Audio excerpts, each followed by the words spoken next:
Assalamualaikum warahmatullahi wabarakatuh.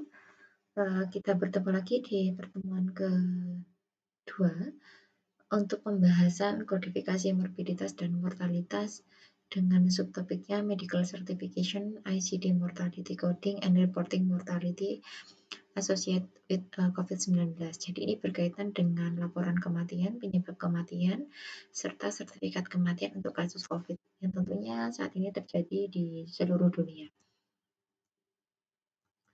Yang pertama, saya akan menjelaskan tujuan dari pembelajaran ini. Yang kedua, definisi atau pengertian. Yang ketiga adalah panduan dalam melakukan pemberian kode penyebab kematian kasus COVID di sertifikat kematian.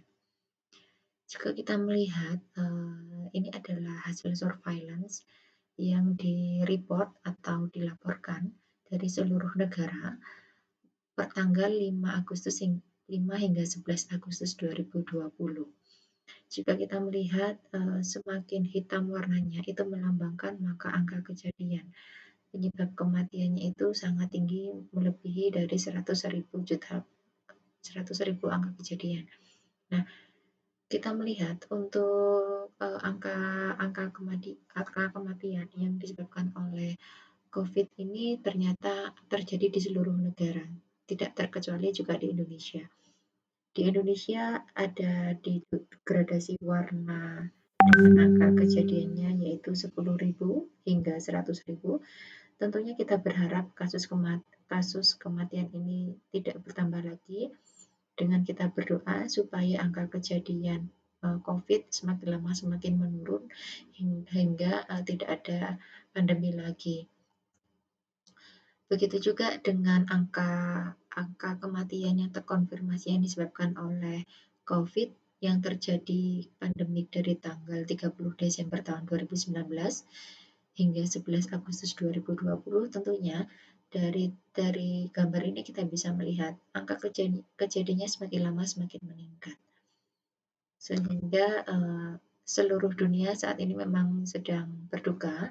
Kemudian kita juga mengalami pandemi yang di mana pandemi ini merupakan pandemi internasional yang memang dapat mengancam jiwa atau dapat menurunkan angka atau kualitas hidup seluruh warga negara di dunia. Tujuannya adalah kita akan belajar teknik dalam mendefinisikan sertifikat kematian yang disebabkan oleh COVID yang dituangkan dalam sertifikat kematian. Yang kedua, angka kematian yang disebabkan oleh adanya COVID. Yang ketiga, tentunya hal ini bertujuan untuk menyampaikan isu yang berkaitan dengan pandemi COVID. Yang keempat adalah pendokumentasian sertifikat kematian karena COVID untuk mengukur kualitas angka kematian oleh COVID. Dan yang terakhir adalah tentunya hal ini dapat jadikan sebagai konteks untuk menurunkan angka kematian sehingga para public health serta tenaga kesehatan yang lainnya dapat mempromosikan untuk menurunkan angka kejadian pandemik tersebut. Nah, secara harfiah tentunya dari WHO sudah mendefinisikan sebenarnya apa itu COVID. Nah, di sini kita akan fokus pada penyebab kematian karena COVID. Tentunya dengan adanya pembuatan sertifikat kematian dengan COVID yang diberikan coding COVID ini akan memenuhi aspek atau memenuhi tujuan surveillance. Dengan surveillance tersebut akan berdampak terhadap laporan yang dapat mendukung para pengambil kebijakan. Yang kedua, penyebab adanya COVID ini tentunya juga adanya penyakit lain yang mendukung sehingga kasus COVID-nya semakin parah yang dapat menyebabkan kematian.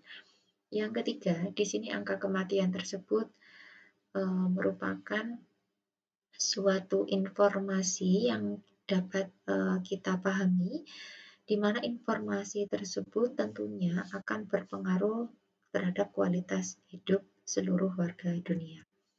Nah, di sini WHO telah membuat panduan untuk memberikan coding khusus COVID, coding untuk COVID, di mana coding tersebut sudah ada atau ditambahkan di dalam ICD-10.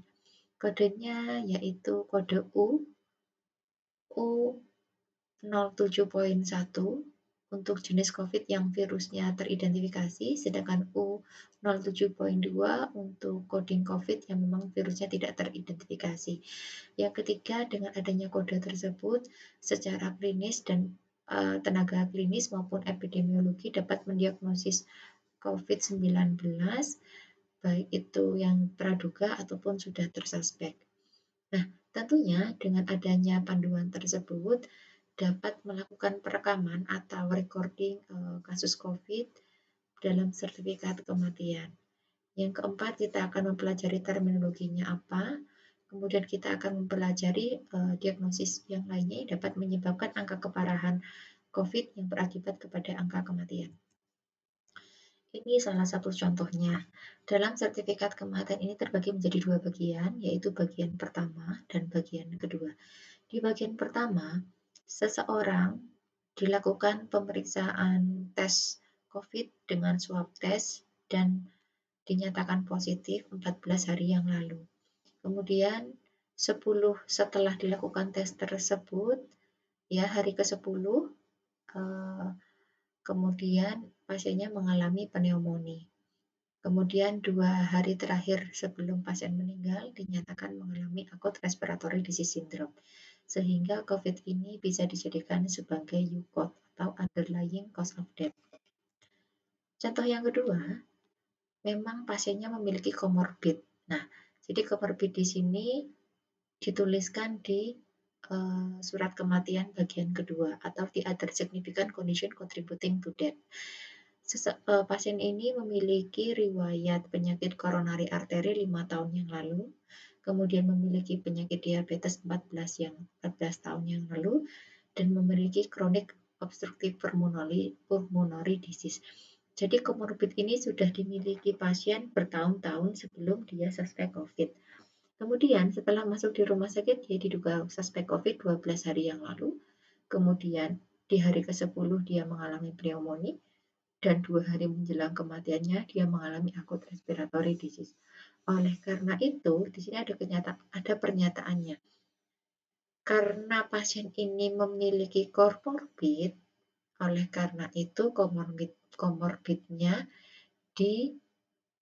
dituliskan di lembar yang kedua, di bagian kedua, bukan yang pertama. Karena jika yang lembar kedua, maka underlying cause of death-nya jelas bukan COVID, tetapi yang ini. Oleh karena itu, underlying cause of death-nya tetap dipilih COVID, tetapi dia punya penyakit penyerta yang dituliskan di sini yang menyebabkan dia meninggal. Comorbid yang kedua, ya, comorbid yang kedua di sini, ini harusnya maternal mortality ya. Maternal mortality di sini pasiennya, jadi ketika dia hamil memiliki ada komplikasi dengan COVID selama 12 hari yang lalu, kemudian hari ke-8 dia mengalami pneumonia, dan yang terakhir dia mengalami gagal pernapasan. Sehingga pregnancy complicated by COVID dijadikan sebagai UCOD. Yang ini juga sama ya, jadi dia memiliki riwayat hamil dengan komplikasi COVID. Yang selanjutnya adalah penyakit HIV. Nah, jadi HIV ini adalah comorbid yang dialami pasien 5 tahun yang lalu, oleh karena itu HIV-nya dituangkan di bagian kedua. Kemudian konfirmasi COVID positifnya di bagian pertama di poin B yang dialami 1 minggu yang lalu, kemudian 3 hari sebelum meninggal dia mengalami acute respiratory distress syndrome. Sehingga cause of death-nya adalah acute respiratory dengan UCOD-nya adalah COVID bukan HIV, karena HIV adalah comorbid.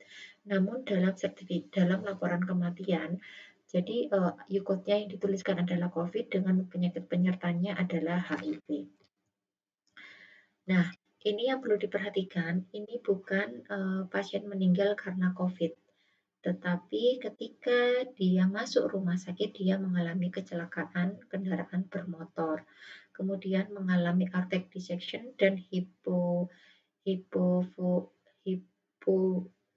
hypovolemic shock saat itu juga, tetapi dia diduga adanya COVID. Oleh karena itu, U-code-nya yang dipilih adalah external cause-nya mengalami kecelakaan kendaraan bermotor, sehingga di laporan ini bukan meninggal karena COVID. Yang other condition yang lainnya adalah pasiennya juga diduga mengalami adanya terkonfirmasi COVID, tetapi pada bagian pertama dokternya menuliskan dia myocardial infarction atau infarction. Nah, infarction ini masuk dalam kode I70, address code myocardial infarction masuk dalam golongan I, ya, di mana I ini merupakan uh, salah satu under U-code yang dapat menyebabkan heart failure. Tadi di pertemuan sebelumnya sudah saya jelaskan yang gambar hati. Myocardial infarction itu bisa merupakan kondisi yang mungkin menyebabkan heart failure. Oleh karena itu, MI dipilih sebagai U-code karena menyebabkan pasien meninggal dengan diagnosis akhirnya adalah heart failure, bukan karena COVID. Nah, ini contoh laporan yang nanti teman-teman bisa informasikan terkait dengan outbreak ya. Jadi outbreak yang saat ini adanya COVID, sampai saat ini negara tertinggi yang mengalami COVID yang menyebabkan meninggal adalah negara US, kemudian yang kedua adalah negara Italia, Spain, France, UK, dan yang terakhir adalah Netherlands. Oleh karena itu, mari kita berdoa bersama semoga memang kasus COVID ini, pandemi ini segera turun sehingga kita bisa berjumpa lagi di perkuliahan tatap temu. Kurang lebihnya mohon maaf. Assalamualaikum warahmatullahi wabarakatuh.